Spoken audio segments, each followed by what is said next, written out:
يا أيها الذين آمنوا إذا نودي للصلاة من يوم الجمعة فاسعوا إلى ذكر الله وذروا البيع ذلكم خير لكم إن كنتم تعلمون. الحمد لله رب العالمين، والصلاة والسلام على سيدنا وحبيبنا محمد وعلى آله وأصحابه أجمعين. إيمان داران و خواناسانی زۆر بەڕێز، مرۆڤ ناتوانێ بەتەنها بژی، بۆیە خوای ئەلحەکیم و کاربەجێ سوبحانەه وتەعالە مرۆڤی لە چوارچێوەی خێزان داداناوە. مرۆڤ پێویستی بە خێزانەکەیەتی، پێویستی بە خزمەکانیەتی، دواتر پێویستی بە ئەندامانی نەتەوەکەیەتی، زۆر جاریش دەچێتە دەرەوەی نەتەوە و خاک و نیشتیمانی خۆی لەگەڵ هەموو مرۆڤایەتیدا تێکەڵاو دەبێت. لەم بەر یەککەوتنەدا کە مرۆڤ بەتەنیانە لە ناو خێزانەکەی خۆی، لە ناو خزمەکانی خۆی، لە ناو قەوم و عەشرەت و هۆز و نەتەوەکەی خۆی لەگەڵ مرۆڤەکانی سەر زەویدا، لەم بەر یەککەوتنەدا زۆر جار عاجزی دروست دەبێت، زۆر جار دڵڕەنجاندن لە یەکتر دروست دەبێت، زۆر جار دەگاتە ئەوەی کە لە کەسی بەرامبەری جیا دەبێتەوە. ئەم دڵعاجزبوون و ناڕەحەتبوون بەرامبەر یەکتر و گەیشتن بە دابڕان و بەجیابوونەوە دوای ئەوەی کە هەندێک جار هۆکارەکەی حەسوودیە، یەکێ لەو دوانەیان هەردووچیان بەرامبەر یەکتر حەسوودن، ئەم حەسوودیە لە یەکیان جیا دەکاتەوە. یان تەماحبازیە،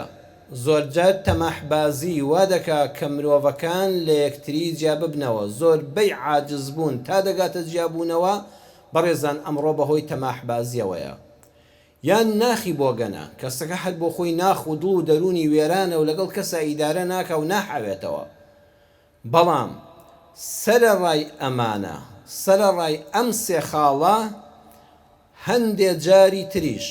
کە دەتوانم بڵێم ئەمەیان زۆرترینیەتی، دڵعاجزبوون و ساردی دروستبوون لە نێوانی دوو کەسدا، لە نێوانی ناو ماڵ و خێزانێک و خزمان و کەسەکاندا لە ئەنجامی ئەوەدایە کەسێکت زۆر خۆش دەوێ، حەسوودی پێنابەی، تەماح و ماڵی دنیا لە نێوانتاندانیە، هەردوو لاژ ناخیان زۆر پاک و خاوێن و ئیماندارن، بەڵام ڕەخنە لە یەک دەگرن. لە ئەنجامی ڕەخنەگرتن لە کەسی خۆشەویستدا لە کاتێکیشە ڕەخنەکە کە خۆشت هەمان کارت کردبێ، ئەوە گرفتەکەیە. خۆت ئەگەر سەیری مێژووی ژیانی خۆت بکەی لە ڕابردوودا هەمان کارت کردووە، وە کاتێک کە ڕەخنە لە کەسی بەرامبەر دەگری ئەڵێی فڵان کارت نابەجێ بوو، سەرنجام دڵساردی و عاجزی تا دەگاتە تەفرەقە و لە یەکجیابوونەوە ڕوودەدا. زۆر جار ژن و مێرد ئاوان بەرامبەر یەکتر، ژن و مێرد ڕەخنە لە یەکتر دەگرن، ژنەکە بەرامبەر بە مێردەکەی، مێردەکە بەرامبەر بە ژنەکەی، لە کاتێکا کە سەیری خۆی دەکا خۆشی هەمان کردداری کردووە لە ژیانیدا. لە بینی مامۆستا و قوتابیدا ئەو کاتەی کەوا مامۆستایەک ڕەخنە لە قوتابی خوێندکارەکەی دەگرێ، ئەگەر مامۆستای بەڕێز بیر لە ساڵانی ڕابردووی ژیانی خۆی بکاتەوە کاتێک کە خۆشی قوتابی خوێندکار بووە لە خوێندنگادا، وەڵڵاهی هەمان هەڵەی هەبووە، ئەبوایە زیاتر چاوپۆشی هەبوویایە، ئەوەندە بە چاویدا نەدایەوە. لە بینی فەرماندە و سەربازدا، لە بینی بەڕێوەبەر و فەرمانبەردا، لە نێوانی خاوەنکار و کرێکاردا، لە نێوانی دوو برا، دوو خزم، باوک و کوڕ، دایک و کچ، دوو شەریک، دوو هاوڕێ، تەماشا دەکەی گلەیی لە یەکتر دەکەن. گلەیی لێ دەکا لە کاتێکە ئەم خاڵەی کە ئەم پێی ناڕەحەتە و شایانی گلەییە خۆشی کردوویەتی. ئەم دایکە ڕەخنە لە کچەکەی دەگرێ، خۆشی لە کچێتیە هەمان هەڵەکانی بەسەرا هاتوون. ئەم باوکە ڕەخنە لە کوڕەکەی دەگرێ، لە کاتێکا کە خۆشی هاوتەمەنی ئەو بووە هەمان هەڵەکانی کردوون. دەکرێ ئەزمموی بداتێ، ئامۆژگاری و نەسیحەت، بەڵام کە بوو بە ڕەخنە لێگرتن ئەبێتە گلەیی و عاجزی و سەرنجام دڵساردبوون بەرامبەر یەکتر و زۆر جار لە یەکتر تۆران. خاوەنکارێکیش بەرامبەر بە کرێکارەکانی بە هەمان شێوە بیر ناکاتەوە کاتێک کە خۆشی کرێکار بوو نەبوو بە خاوەن شەریکە و کار ئەویش هەمان هەڵەکانی کردوون زۆرجار لەوەچێ هەڵەش نەبن لەوەچێ هەڵە نەبن ئەم بە هەڵەتیان دەگا بۆیە با بچینە خزمەت قورئان بزانین ئەمەی کە باسم کرد لەم پێشەکێدا بەڕێزان بزانین لە قورئاندا هەیە بەڵێ لە قورئانی پڕبەرەکەت و بەخششدا لە سوورەتی ئەلکەهفدا خوای پەروەردگار لە باسی موسا عەلەیهی السەلام لەگەڵ عەبدە ساڵحەکەدا کە خضڕە کە عەلەمناه من لەدونا عیلما ئەبینین کاتێک کە موسا بە خضڕ دەگا پێی دەڵێ هل أتبعك على أن تعلمني مما علمت رشدا سورة الكهف آية 66 آية الجناب ما مستي بريز ريقاد ديك واشوينت بكوم ليت فير بم لويك پروردگار فيري كردوي سبحان الله سيري كان بريزان أم قرآن چند درسي گرنگ من بوجيان فير دكا موسى بفرماني پروردگار خوای گەورە سبحانه وتعالى خۆی فەرمانی پێ کردووە بڕۆ بۆ فڵان ناوچە بەو ناو نیشانە کەسێک دەدۆزیتەوە ئەوە زانستی تایبەتی ئێمەی پێدراوە لێی فێر بە ئەو لە تۆ زاناترە لە زۆر بواردا کە تۆ پەی پێ نابەی ناڵێ موسا ناڵێ مامۆستا واجبە فێرم کەی واجبی سەرشانی خۆتە من خوددا نردومی بۆ لای تۆ نا قوة مەشروعیەتیکە لا تعني تختی الأدب هەرچەندە جەنابەت خاوەن ماف بی حەقی خۆت بێ ئەمە مانای ئەوە نییە لە سنووری ئەدەب و حرمەت لە کاتی قسەکردنا دەرچی بۆیە تەلەبەکانی ئێمە خوێندکارانی ئێمە ئەگە قورئان بخوێن و لێ حاڵی بن دڵنیا بن شکۆ بۆ مامۆستا و بۆ پەروەردەکاران دەگەڕێتەوە خوێندکار لە موساوە فێر دەبێ با مامۆستا موچە خۆریش بێ با مامۆستا واجبی سەرشانی خۆی بێ دەرز بڵێتەوە لە بنەڕەتی تا زانکۆ ئەمە مانای ئەوە نییە تەلەبەکە لێی بێمنەت بێ بڵێ واجبی سەرشانتە نائەبێ بە ئەو پەڕی ئەدەبەوە بڵێ جەنابی مامۆستا ڕێگەم دەدەی ئیزن دەدەی کەوا لە خزمەتتا بمولێت فێر بم ئەنجا هەل ئەتەبیعوکە نەک ئەتبەعوکە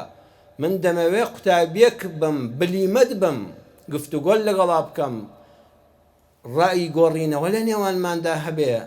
بەبەر چاوڕوونیەوە دەرس بخوێنم نەک تووتی ئاسا چێت ود لێت وەرگرم و بەڵێ مامۆستات بۆ بکەم و هیچیش ور نەبمەوە نە ئەتبەعوکە نا ئەتەبیعوکە بۆیە دوای سەلامکردن دوای ڕوخسەت خواستن دەفەرمێ هەل تعەلیمەنی یعنی من نەهاتوم مامۆستای بەڕێز تۆ ئیمتیحانکەم بەرەکەت لە زانستێکانیە تەلەبە بیە مامۆستاکە ئیمتیحانکە پرسیاری لێ دەکا بزانێ مامۆستا دەیزانێ موسا دەفەرمێ ئەی خضر من کە هاتووم بۆ لای جەنابت نەهاتوم ئیمتیحانت کەم نەهاتوم تانەوتە شەرت لێدەم و عیبدارت کەم بەڵکو هاتووم ئینەما جاء متعلما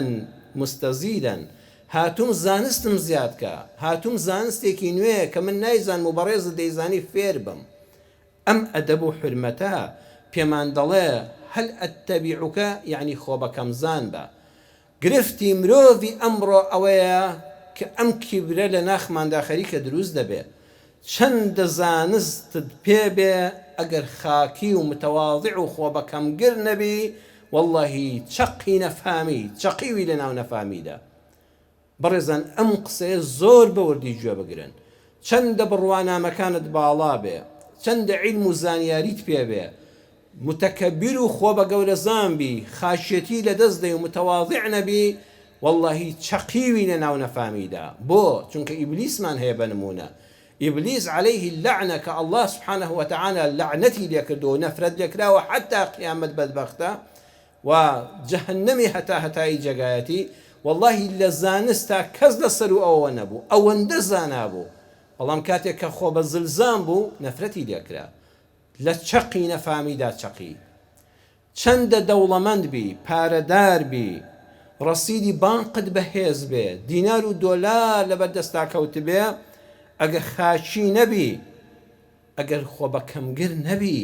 دڵنیا بە چەقی هەژاری و بەدبەختی جێگات دەبێت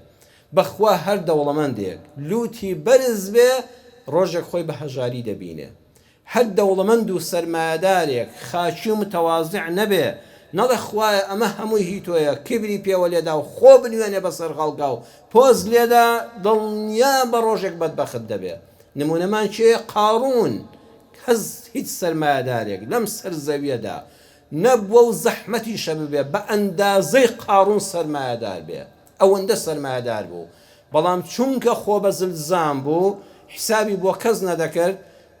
وا خۆی دەنوان کە هەموو خەڵک خۆزگە بەشتەکانی بخوازێ خوا فەرمووی خۆت و ماڵەکەت بڕۆ بە ناخی زەویدا ئەمڕۆ ناچێ ناخی زەویەوە ئەمڕۆ هەر لەسەر زەوی زەلیل دەبی ئەو دەوڵەمەندەی دوێنێت لەدەست دەدەی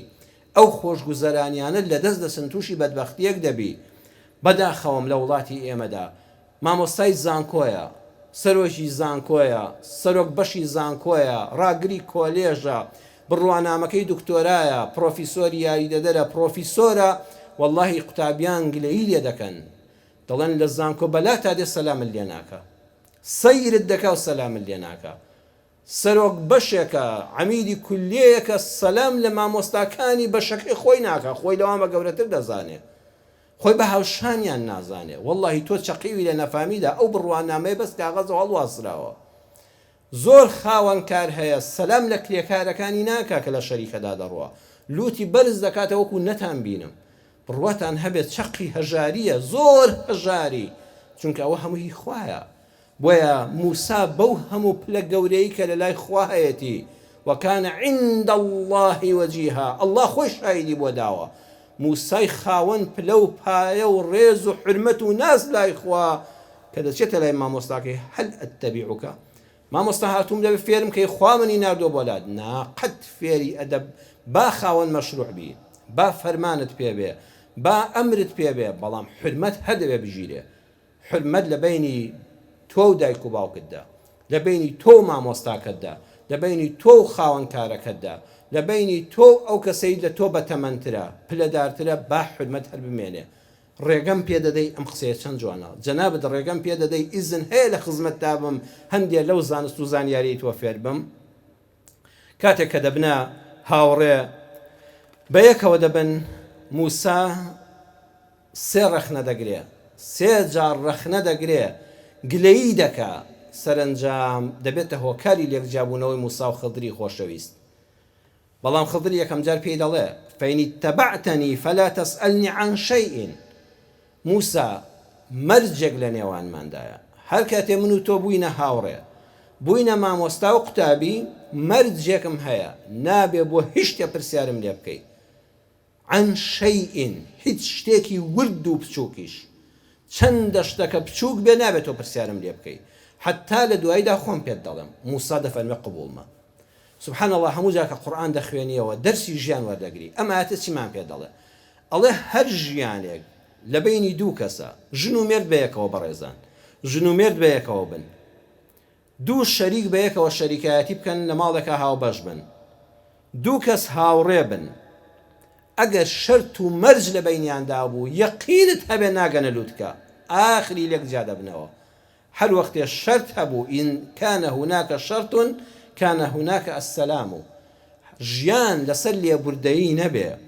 ژیان لەسەر چاوپۆشی نەبێ یەقینت هەبێ ڕۆژێ ئەم دوانە لێک جا دەبنەوە وە زۆر جا کوڕکچی ئەم سەردەمەکە و سەرگیری دەکەن ئەڵێ مەرجم ئەوەیە دەبێت ئاوابی مەرجم ئەوەیش لە تۆژ منیش مەرجم ئەوەیە دەبێت تۆ ئاوابی ژیان بە مەرج ناچێتە سەر دوو شەریک بەیەکەوە بن بڵێ مەرجم ئەوەیە دینارێک لەم دوکانە هەڵگری بێ من ئاگام لێ بێ ئەویش بڵێ چایەک بخۆیتەوە دەبێ ئاگام لێ بێ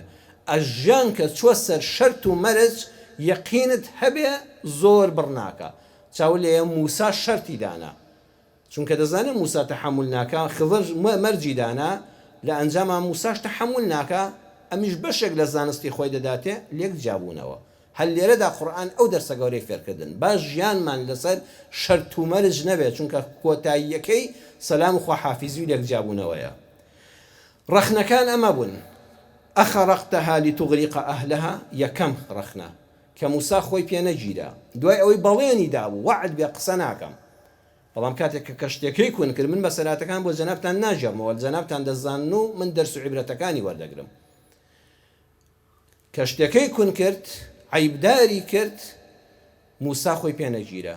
وتی فەرمووی ئەی خضر لە جیاتی پاداشتی ئەم پیاوە مەردا کە یارمەتی داین کاسبی دەکا و چەند خێزانێک لەسەر ئەم کەشتێنان بەدەستدێنن کەچی تۆ چووی کونت کرد ئەخەرەختەها خەرقت کرد کونت تێکرد عیبدارت کرد لەوێدا سەیری وردیەکانی قورئان کەن خضر بە ئاگای دێنێتەوە ئەی وعد نەبوو کە تۆ قسە نەکەی موسا بە ئاگای دێتەوە قوربان وەڵڵاهی لەبیرم چوو ئەم جارە لە بیرچوونەکەم قبول بفەرموو بۆیە قورئان پێمان دەڵێت لە بیرچوونەوەش یەک جار قبوڵە ئێستا دەبێت یەک جار ئینسان لە بیرچوونەوەی لێ قبول دەکرێت بەڵام هەموو جا بڵێ لەبیرم چوو دڵنیا بە ئەو لە بیرچوونانەوە هەر بۆ جارێک قبول دەکرێن فەرمووی ئەم جارە لێت قبول دەکەم ئەم جارە لە بیرت چوو چونکە تۆ پەیمانت پێدام کە هەر چیت بینی قسە نەکەی لێرەدا ڕەخنەت لە من گرت بەڵام بە زمانی حاڵیش پێی دەڵێ ئەی موسا دەبوو سەبرت بگرتایە سەیری ژیانی ڕابردووی خۆت کە یەکەم تۆش ئاوا دایکت کاتی خۆی بە ئاوادای دای بە ئاوی دادای خستێ تابوتێکەوە و خستی ئاوی نیلەوە بەڵام خوا تۆی پاراست چونکە ئەمەی من کردم بە ئەمری خوا بوو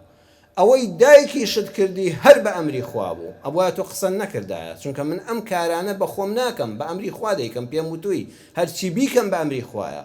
هەرچی بە ئەمری خوش بێ سەلامەت دەبێ کاتی خۆی دایکی شت وەحی بۆ کرا خوا خستیە دڵیەوە وەحی بۆ کرد موسا بخە ئەو سندوقەوە بە ئاوی دادەوە خە من نەبێ ئەی باشە بۆ خۆ تۆ ئەڵێ لیتوغریق ئەهلەها دەتەوێت ئەم هەموو خەڵکە بخنچە ئەی بۆ لە خۆ نەپرسید بەدایکردنەوەدا بە فڕێت دامە ئاوەکەوە نەدەترسای بخنچە خۆی هەردووکمان بە ئەمری خوا بوو دوو ئەم کەشتیە بەو عیبدارکردنە لەو زاڵمە ڕزگاری بوو کە یەأخذ كل سەفینەة غەصبا سەیری وردی قورئان کەم كلە ئەم پاشاستەمکارە یەک کەشتی جەب نەدەدا هەرچی هاتایە بەردەستی ساغ و سەلامەت وایە بۆ خۆی لێبرد و سۆغڕەی پێدەکرد و داگیری دەکرد كلە کەسی لێ دەرنەدەکرد ئەمەی دەوڵەمەند ئەمەی هەژارە بەس گرنگەوەیە ساغ و سەلامەت بوویایە بەم عیبدارکردنە من ڕزگارم کرد دوایی پارچەیە تەختەیە بزمارێکی لێدا خۆی چاشی دەکاتەوە کەشتەکە مایەوە بۆ ماڵ و منداڵ هەژارە مایەوە نانبڕاو نەبوون تۆش بەو تابوتە و لە سندوقنان و بێکەسی و هەژاریەت لە فیرعەونی زاڵم و ستەمکار ڕزگارت بوو کە هەموو نێرینەیەکی دەکوشت ئەم پاشایە زاڵم بوو فیرعەونیش زاڵم بوو ئەو هەموو کەش كل سەفینەتین هەموو کەشتێکی داگیر دەکرد ئەمیش هەموو منداڵێکی نێرینەی ئەو ساڵی سەردەبڕی بەڵام خوای گەورە ئەم ماڵەی بەهۆی ئەم عیبەوە ڕزگار کرد خوش تۆی بە بێکەسی و بێ هەژاری و بێدایک و باوچی کە لە کەشتی لە تابوتێکە فیرعەون و خێزانی و دەست و دایرە تۆیان بینی ئەوەندە بێکەسی خۆشەویستیم خستە ناو دڵی ئاسیای خێزانی فیرعەونەوە و دیفاعی لێ کردی و نیانێش بتکوژن هەردووچیان بە ئەمری خوای پەروەردگار ڕزگارت بوو دە سەبرت بگرتایە خۆ مێژووی ژیانی تۆ هەمان ڕووداوی ئەم کەشتی کونکردنەیە ئەی موسا بۆ سەیری ڕابردووی خۆن نەکرد بەخوا ژیانی ئێمە ژوایە ئەها عەرزم کردن لە سەرەتای وتارەکەوە زۆر جار ڕەخنە لە کارێک دەگری مێژووی ژیانی خۆت هەمان شتی تێدا بووە هەر سەیری خۆت کردای پێویستت بەو ڕەخنەگرتنە نەدەبوو خاڵی دووەم ڕەخنەی دووەمی موسا کە خۆی پێنەگیرە فەرمووی ئەقەتەلتە نەفسا زەکیەتەن بغەیری نەفسین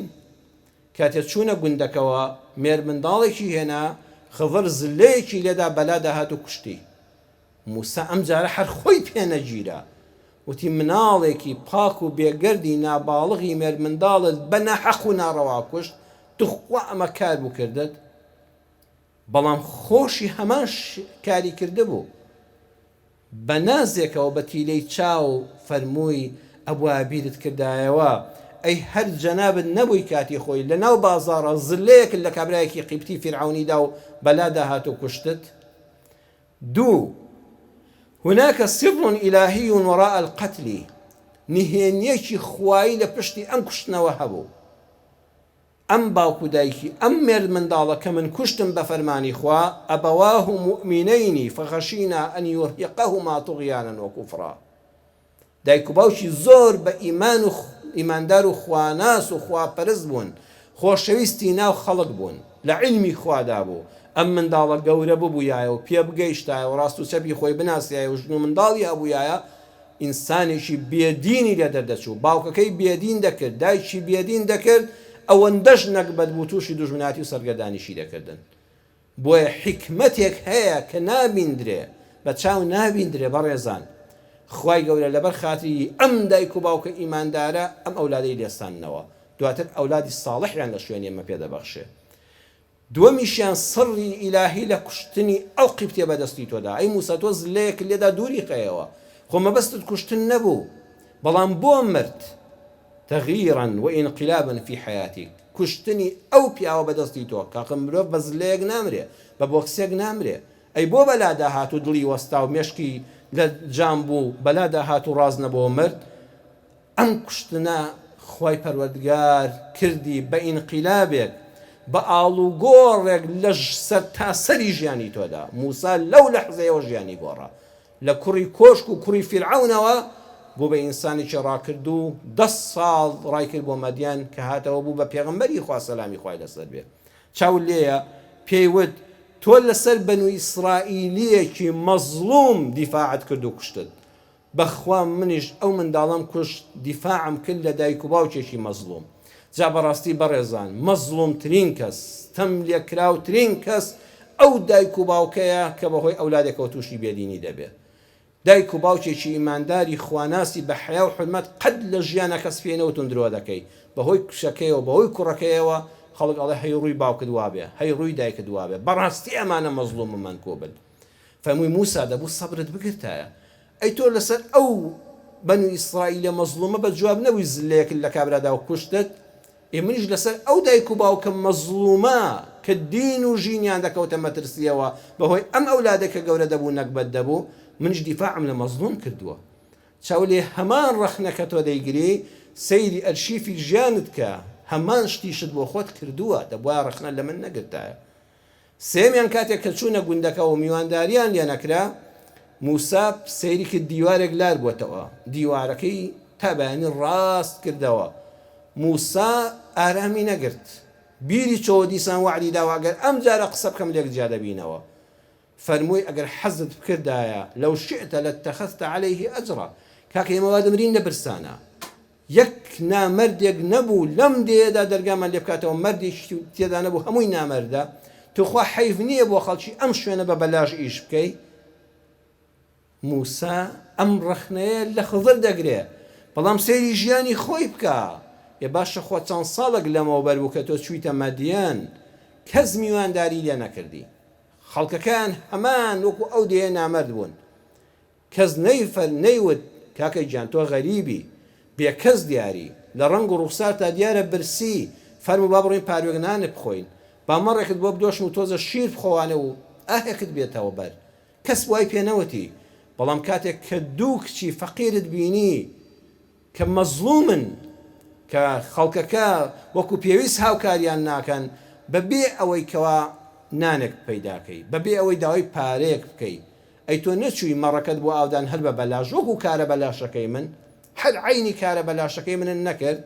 خۆ تۆش دەتوانی بڵێ وەڵا پەرداخێ شیرم بدەنێ مەڕەکەتان بۆ ئاو دەدەم، ئەی بۆ داوان نەکرد. دەتوانی بڵێ دوونانم بۆ بێنن لە ماڵەوە ڕۆژانە مەڕەکەتان بۆ ئاو دەدەم، بەڵام تۆ فی سەبیلیلله هاوکاریت کردن. من ئەم کارم کرد، ئەم دیوارم ڕاست کردەوە لەبەر خاتری ئەوەی باوکی ئەو دوو منداڵە بێ باوکە وەکانە ئەبوهما صالحا، باوکیان پیاوێکی ساڵح بوو کاتی خۆی، لەبەر خاتری باوکە ساڵحەکان ئەم کارم کرد. تۆش بە هەمان شێوە باوکی ئەم دوو کچە شەیخون کەبیر، پیاوێکی پیری بە ساڵاچووی ساڵحە، ئەها کە چووی بۆ چوویە ماڵیان کچەکەی خۆی لێمارە کردی، باشترین خەزور بوو، پیاوێکی بە هیممەت بوو، دڵنیایی و هێمنی بە تۆ بەخشی، کەواتە کارەکەی تۆش هەر لەبەر خاتری ئەو باوکە چاکە بوو خواخستێ دڵی تۆوە یارمەتی ئەو دوو کچە بدەی. هەمان کاری من بوو، هەمان کاری من بوو کە ڕەخنەت لێگرتم. بەڵێ بەڕێزان ژیان ئاوایە، دواتر لە یەک جیابوونەوە کۆتایی بە سەفەرەکان هات. ئەم بابەتانەی موسا و خەضەر لە سوورەتی ئەلکەهفە پێمان دەڵێ ئارام بگرە، زۆر زۆر ڕەخنە مەگرە، چونکە ئەو ڕەخنەگرتنە دڵعاززبوونی بە دواوەیە، دواتر جیابوونەوەی بە دواوەیە. هەر یەکێک لە ئێمە سەیری ژیانی ڕابردووی خۆی بکە، با دڵنیە بە خۆت هەمان کارن نەکردووە، بۆ ڕەخنە دەگری لەسەر کارێک کە لە ژیانی تۆدا جارێشکە بە شێوەیەشتە ڕوویداوە. ئەمە قورئانە و بۆمان تۆمار دەکا، ئومێدەوارم دەرسی لێوەرگرین. کاتێکەوە مرۆڤەکان بەرامبەر یەک چاوپۆشیان هەبوو، بە مەرج و شەرد نەبوون بە ڕەفیق، لێبوردە بوون بەرامبەر یەکتر. کاتێک کە من دەمەوێت ڕەخنە لە جەنابەت بگرم با سەیری خۆم بکەم، باشە خۆشم هەمان هەڵەم نەکردووە لە تەمەنی گەنجی خۆما کە دەمەوێت ڕەخنە لە تۆ بگرم، باشە منیش هەمان شتم نەکردووە. ئەگە کارێکی خراپە پێی بڵێ من فلان هەڵەم کردووە لە ژیانمدا، تکایە تۆ فلان هەڵەمەکە، بەڵام کارەکەی تۆش لە کاتی خۆیدا دروست بووە. وەکو ئەوەی موسا جاری وایە بە مناڵەکە دەڵێ ڕۆڵە ژیان تۆ حەقت چێ بەسەر فلان شتەوە، خۆ خەڵک چێ بە بەلاژ ئیش دەکا، خۆ تۆ پاکەرەوەی سەرجادنی هەرچی تووشی بووی لای دەی. نانا ئەم کارە جێی دەستخۆشیە، لەوەسێ کاتی خۆشی جەنابەت زۆر ئیشت کردبێ و پارەشت وەرنەگرت بێ، مادام کارەکە مەردانەیە دەستخۆشی لێ بکە. ژن و پیاوێک ڕەخنە لەسەر لە یەکتر دەگرن، کارێکی نابەجێ و ناشەرعی نەکراوە، کارێکی نابەجێ و ناشەرعی نەکراوە لە نێوانیاندا. بەڵام ئەگە پیاوەکە سەیری خۆی کە لە ژیانی ئەمیشە هەمان شت هەیە کە ڕەخنە لە هاوسەرەکەی دەگرێت، باوکو و کوڕێکیش، دایک و کچێکیش، دوو شەریکیش، دوو هاوڕێژ، مامۆستا و قوتابی، فەرماندە و سەرباز، ئەگە سیرکەن مادام کارەکە ئەگە ناشەرعی بێ واجبە نەهی لێ بکەیت، بە زمانی شیرین و حکمت و دڵنەواییەوە بڵێ من ئەو هەڵەم کردووە کاتی خۆی، باجی هەڵەکەشم داوە تکایە تۆ مەیدە. بەڵام مادام کارێکی باشە با لەم کاتەدا لە دیدی تۆشا باش نەبێ، سەیری مێژووی ڕابردووی ژیانی خۆتکە بە خۆتدا دەچیەوە، زمانت دەگری و ئەوە کەت گلەیی و گازندەش لە بینی کەسەکاندا نەبوو، ژیان بە خۆشەویستی بەڕێ دەکرێت. داواکارم لە خوای پەروەردگار یا ڕەبی خوا لە هەموو کێشەکانی سەردەم بە دوورمانکەی، پەروەردگارە ژیانمان پڕکەی لە جوانی، ڕۆژگارێک ئەگەر ڕەخنەشمان گرت ئەو کارێک کە کردومانە جێگەی شەرمەزاری نەبێت، جێگەی شانازی بێ.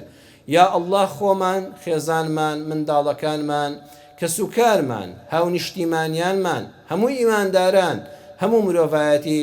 ژیانمان پڕکەی لە ئەو کارانەی کە جێگەی شانازین، بە گەورەی خۆت یا ڕەبی خوا مان پارێزی لە هەر قسەیەک، لە هەر کردەوەیەک، لە هەر بیر و باوەڕێک کە مای شەرمەزاری بێ بۆ مرۆڤ. یا ئەڵڵا شیفای نەخۆشەکانمان بدەی، ڕەحم بە دڵی دڵبەخەمەکانمان بکەی، دڵی هەموو لایەکمان خۆش بکەی، کێشەکانمان تەنها خۆت دەتوانی چارەسەریان کەی، خوای کێشەی هەموو لایەکمان چارەسەرکەی، ڕەحم بە حاڵی ئێمە و سەرجەم ئیمانداران بکەی. آمين آمين والحمد لله رب العالمين. يا أيها الذين آمنوا إذا نودي للصلاة من يوم الجمعة فاسعوا إلى ذكر الله وذروا البيع ذلكم خير لكم إن كنتم تعلمون.